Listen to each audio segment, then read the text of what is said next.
4 সপ্তাহ অনওয়ার্ড 5 সপ্তাহে আমরা যে জেস্টেশনাল স্যাকটা পাই।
এরপর আমরা পাবো ইয়ক স্যাক। এখন জেস্টেশনাল স্যাক যে মাপবো আমরা, সে মাপারও হচ্ছে একটা আমাদের নিয়ম আছে। সেই নিয়মটা কিরকম, যে হচ্ছে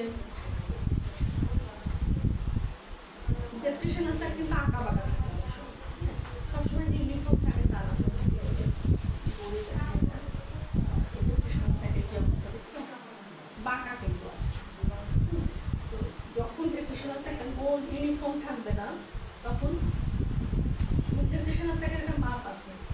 এই যে এটা হচ্ছে আমাদের জেস্টেশনাল স্যাক, খুবই ছোট, 4 সপ্তাহ থেকে 5 সপ্তাহ জেস্টেশনাল স্যাকের মধ্যে সিয়ার টিয়ারের কিছুই নাই। স্যাকের যে 20 মিলিমিটার বা 15 মিলিমিটার, হ্যাঁ, এরকম একটা মাপ আছে। গ্র্যাজুয়ালি মানে ঠিক ইয়ক স্যাকেরও মাপ আছে। এখন কথা হচ্ছে যে জেস্টেশনাল স্যাকটা তখন শুধু পাবো আমরা 4 থেকে 5 সপ্তাহ, শুধু এটাকে পাবো। এই সময় সাধারণত এটা নিয়ে থাকে, মানে রাউন্ডেড থাকে, কিন্তু যত প্রোগ্রেস করবে ওর মধ্যে আস্তে আস্তে দেখা যাচ্ছে যে 5.5 সপ্তাহ থেকে যেটা 12 সপ্তাহ পর্যন্ত জেস্টেশনাল স্যাক আস্তে আস্তে প্রোগ্রেসিভলি বড় হবে। ওর ভিতরে সিআরএল আসবে, ওর ভিতরে হচ্ছে ফ্লুইড অ্যাপিয়ার, ফ্লুইড তো থাকে, ফ্লুইডটা আরও বেশি হবে। ওর ভিতরে ইয়ক স্যাক আসবে, ওর ভিতরে ফিটাল হার্ট বিট আসবে, তারপরে ওর মধ্যে হচ্ছে ডিম আসবে। হ্যাঁ, তো এই জিনিসগুলো হচ্ছে জেস্টেশনাল স্যাকটা যখন আস্তে আস্তে বড় হয়, স্যাক খুব সুন্দর রাউন্ড একটা স্যাক আমরা পেতে পারি অনেক সময়, কিন্তু অনেক সময় এরকম বাঁকা আঁকা বাঁকা স্যাক পেতে পারি, অনেক সময় এরকম যে ওভাল শেপ স্যাক পেতে পারি। তো স্যাকটা যে আমরা মাপবো, কীভাবে মাপবো, এটা আমাদের একটা বিগ কোয়েশ্চেন। তো সেই স্যাকটা মাপার সময় আমরা রাউন্ড হলে তো সুবিধা, একদিক হলে আমরা মিন স্যাক ডায়ামিটার পেতে পারবো। আমরা এখানে এমএস বলি, মিন স্যাক ডায়ামিটার। তা না হলে তো আমাদের জিনিসটা মাপটা অ্যাকুরেট হবে না। সোমা, একটু এসি আর একটু পানি দিও গো আমাকে। সোমা,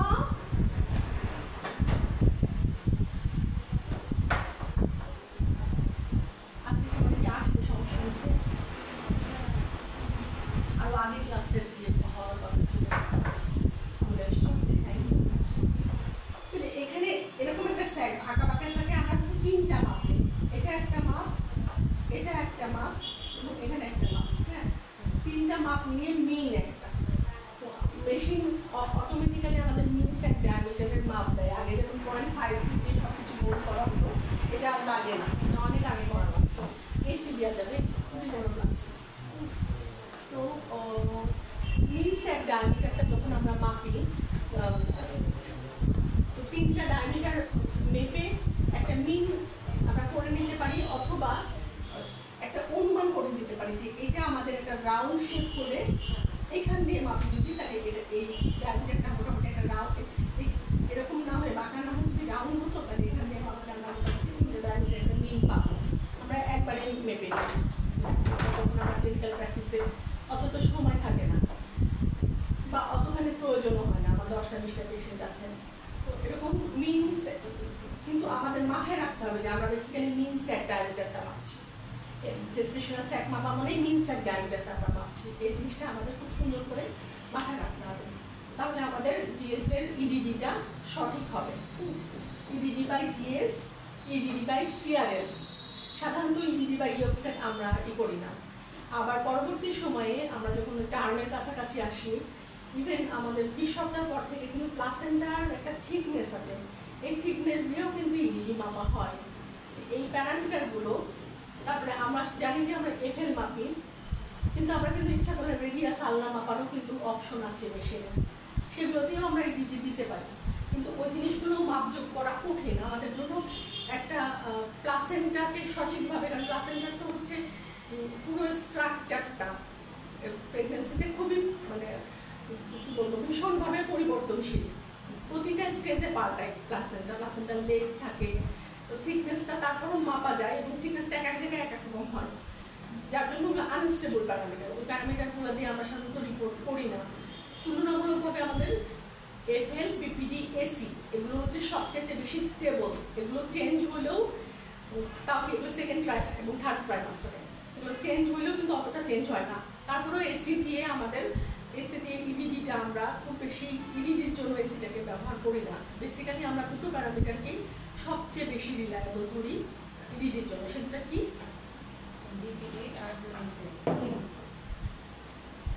বিপিডি আর এফএল, এই দুটো প্যারামিটারই হচ্ছে আমরা সবচেয়ে বেশি রিলায়েবল। এবং ফার্স্ট ট্রাইমাস্টারে হচ্ছে ইয়কসেট যেটা অ্যাপিয়ার করে, ডিসঅ্যাপিয়ার করে, ইয়কসেট দিয়ে আমরা কখনো ইডিডি মেজার করি না। আমরা মেজার করি হচ্ছে সিআরএল এবং জিএস, মূলত জিএস, এবং তারপরে জিএস হচ্ছে তোমার 4 সপ্তাহ থেকে 5 সপ্তাহের মধ্যে শুধু জিএস, তারপর দুটো প্যারামিটার আমরা অনেক সময় উল্লেখ করি। কিন্তু সিআরএলটা যখন আমরা ভালোভাবে পাবো, দেখতে পাবো, শুধু সিআরএল দিলেও হয়। সাধারণত আমাদের যে normal early pregnancy, missed abortion, incomplete abortion, এগুলোতে তো আমাদের ফার্স্ট ট্রাইমাস্টারে বেশি হচ্ছে স্তনগুলা পাই, নর্মাল স্তনরোগীও পাই, কিন্তু আমাদের দেশে এই একটু সন্দেহ করলে তখন হচ্ছে যেগুলো পায়। তা আমরা যদি সিআরএলটা যদি খুব সুন্দর থাকে তাহলে সিআরএল মাপ দিয়ে আমাদের হয়ে যায়। এবং মিসড অ্যাবর্শনের ক্ষেত্রে সেখানে স্যাক কিন্তু অনেক ছোট হয়ে যায়, স্যাকের সাথে সিআরএল এর একটা ডিসপ্রপোর্শন হয়। সেক্ষেত্রে আমরা শুধু সিআরএলটাকেই মেনশন করবো এবং হচ্ছে ইডিডি সেখানে দিব না, উইক দিয়ে দেবো। বোঝা গেছে আমার কথা? হ্যাঁ, ধরো একটা মিসড অ্যাবর্শন আছে অথবা ইনকমপ্লিট অ্যাবর্শন আছে, কিছু পোর্শন তার অ্যাবর্টেড হয়ে গেছে, ব্লিডিং অ্যাক্টিভেশন, মিসড অ্যাবর্শনে কোনো ব্লিডিং নেই, বাট ওটা মিসড অ্যাবর্শন পেশেন্ট বলতেছে তার আগেও ডায়াগনস্টিক হিস্ট্রি ছিল, তারপরে তার হচ্ছে বেবি অনেকদিন মানে মিসড অ্যাবর্শন তো কিছু সাইন সিমটম আছে, ক্লিনিক্যাল সাইন সিমটম, ওদের সাথে যখন ম্যাচ করছি তখন দেখতেছি যেটা মিসড অ্যাবর্শন।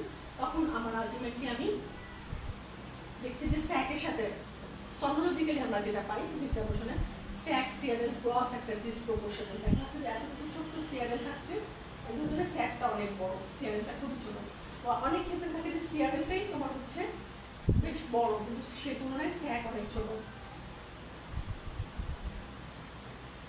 আবার আইইউজিআর থাকলেও হচ্ছে ফিটাসের সাথে তোমার হেডের সাথে ফিমারের একটা ডিসপ্রপোর্শন, সবকিছুর একটা প্রপোর্শন আছে। তবে হেড যদি হচ্ছে 80 হয় বিপিডি, তাহলে 70 সামথিং হচ্ছে ফিমার হবে, 80 সামথিং হেড হবে, 10 একটা মিলিমিটারের ডিফারেন্স থাকে। তো একটা প্রপোর্শন থাকে, সেই প্রপোর্শনটা স্যাক এবং সিআরএল এর একটা প্রপোর্শন থাকে, সেই প্রপোর্শনটা ডিসপ্রপোর্শন হয়ে যায় এবং ফ্লুইড কমে যায় এবং কোনো ফিটাল মুভমেন্ট থাকে না মিসড অ্যাবর্শনের ক্ষেত্রে। কোনো লিঙ্ক দেখা যাচ্ছে, লিঙ্কগুলো অ্যাজেনেসিস, খুব চিকন একটা সুতার মতো, একটা ইয়ার্ডিস্টিক বলে থাকে, ইয়ার্ডিস্টিক অ্যাপিয়ারেন্স থাকে। অনেক ধরনের সনতে দেখবে যে সনতে মজার মজার অনেক ধরনের বাবা হ্যালোসাইন, ইয়ার্ডিস্টিক অ্যাপিয়ারেন্স, তারপর হচ্ছে রিং অফ ফায়ার, অনেক ধরনের টার্মিনোলজি, এই জিনিসগুলা বিভিন্ন ডিজিজের ক্ষেত্রে, বিভিন্ন ডায়াগনোসিসের ক্ষেত্রে পাওয়া যায়, করতে মজাই লাগে বেশি। তো ইয়ার্ডিস্টিকের মতো যদি থাকে, অনেক সময় আমরা ওটাকে ব্লাইটের ওভাম বলি। মিসড অ্যাবর্শন না বলে আর্লি স্টেজে যদি হয় তাহলে হচ্ছে দেখা যায় 6-7 সপ্তাহের মধ্যে কোনো হার্টবিট পাচ্ছি না। আমাদের 6 সপ্তাহ থেকে 6 to 6.5 থেকে 7 উইকের মধ্যে অবশ্যই হার্টবিট আসবে। 7 উইকে যদি একটা হার্টবিট না থাকে এবং ওই ছোট্ট যে সিআরএলটা ওটা যদি কোনো মুভমেন্ট না থাকে, যদি লিম্ব অ্যাজেনেসিস হয়, মোর লাইটলি যেটা হচ্ছে মিসড অ্যাবর্শন হয়ে যায়। তারপরও মিস অ্যাবর্শনের ক্ষেত্রে এখন আমরা ফলো আপ করি, সরাসরি মিস অ্যাবর্শন অনেক সময় যদি আমাদের কনফিডেন্স না থাকে যে এটা মিস অ্যাবর্শন কিনা, একটু অনেক সময় কনফিডেন্সের কি হয় যে বাচ্চাটা দেখা যাচ্ছে অনেকক্ষণ প্রব করার পর প্র্যাকটিক্যালি দেখা যাচ্ছে যে আমরা বাচ্চাটা নড়ছে না, ইভেন বড় বাচ্চাও এরকম হয় যে নড়ছে না, অনেকক্ষণ প্রব করার পর হাস করে নড়ল। এবার হার্টবিটও আমি এমন পেয়েছি আমার প্র্যাকটিসে যে হার্ট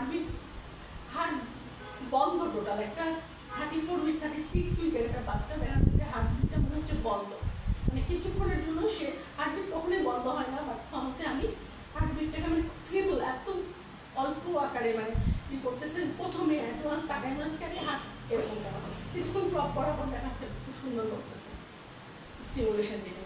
তো এটা হয় বিশেষ করে আর্লি প্রেগনেন্সিতে এই জিনিসটা হচ্ছে যে মুভমেন্টটা অনেক সময় বাচ্চা ঘুমায়, তো এই মুভমেন্টের বিষয় যায়। হার্টবিট অবশ্য 7-7 উইকের মধ্যে আসবে।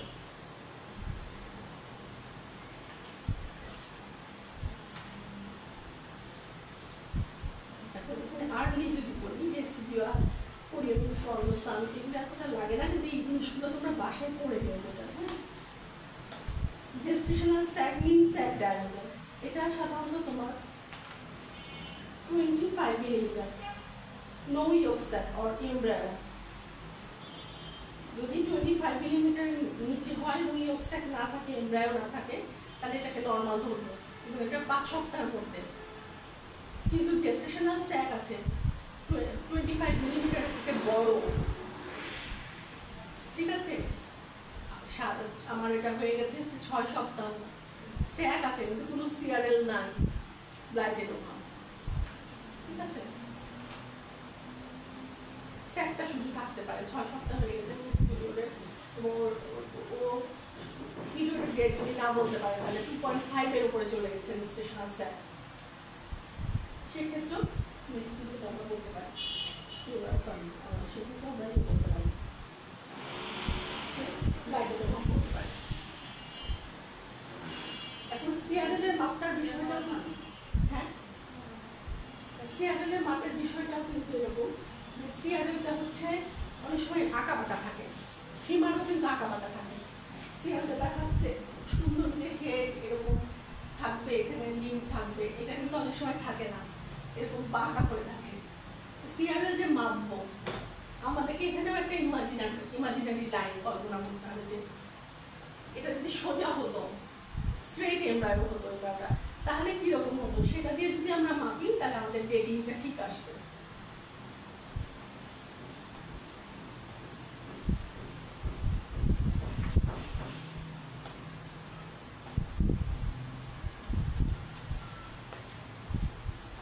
সিআরএলের পুরো মানে কি? ক্রাউন রাখবে, আমরা ক্রাউন থেকে নাম পাবি কারণ এটা স্টেবল, হাত পা তো মুভ করে, এটা মাপা যায় না। এখন হচ্ছে টিভিএস এ এবং পারাপিউলারে একই রকম হয়, কাছাকাছি হয়। এখন লার্জ ইয়োক স্যাক 6 মিলিমিটারের উপরে, ইয়োক স্যাকের কিন্তু যদি 6 মিলিমিটার উপরে হয় এবং অ্যাপিয়ারেন্স থাকে খুব সুন্দর একটা মানে সেমি সলিড, কিছুটা লিকুইডই, মানে বাইরের রিংটা থাকে হচ্ছে সলিড, একটা সিস্টের মতো থাকে ইয়োক স্যাকটা, এটা হচ্ছে নর্মাল। কিন্তু যদি সলিড হয়ে যায় এবং 6 মিলিমিটারের উপরে হয়, বড় ইয়োক স্যাক থাকে, এটা অ্যাবনর্মাল ইয়োক স্যাক, এটা এক ধরনের অ্যানোমালি। আর ইয়োক স্যাক যদি অ্যাবসেন্ট থাকে, ইয়োক স্যাক আমাদের 6 সপ্তাহ থেকে শুরু করে 8 সপ্তাহ 8.5 সপ্তাহের সময় ইয়োক স্যাক থাকে, যদি অ্যাবসেন্ট থাকে না থাকে সেখানে হচ্ছে কনজেনিটাল অ্যানোমালির চান্স থাকতে পারে। এবং যে কোনো ইয়োক স্যাকের হচ্ছে অ্যানোমালি যদি আমরা পাই তাহলে সেক্ষেত্রে হচ্ছে একটা অ্যানোমালি বেবি হওয়ার চান্স থাকে। এই যে ইয়োক স্যাকটা দেখা যাচ্ছে, আমার যে পেন লাইনের ছবি ছিল অনেক, কিন্তু পেন লাইনের ছবিটা আসতে ওপেন হচ্ছে না।